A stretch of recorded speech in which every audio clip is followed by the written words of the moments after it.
କୁହାଯାଏ ବାୟୁ ପ୍ରଦୂଷଣ ଯୋଗୁଁ ରକ୍ତ ଦୂଷିତ ହୋଇଥାଏ, ମାତ୍ର ଏହି କଥାର ଯଥେଷ୍ଟ ପ୍ରମାଣ ନାହିଁ।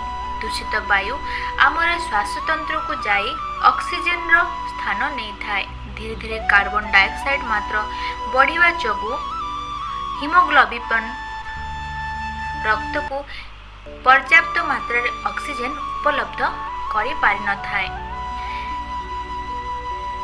ଏମିତି ବଢ଼ିଥାଏ ସଙ୍କଟ।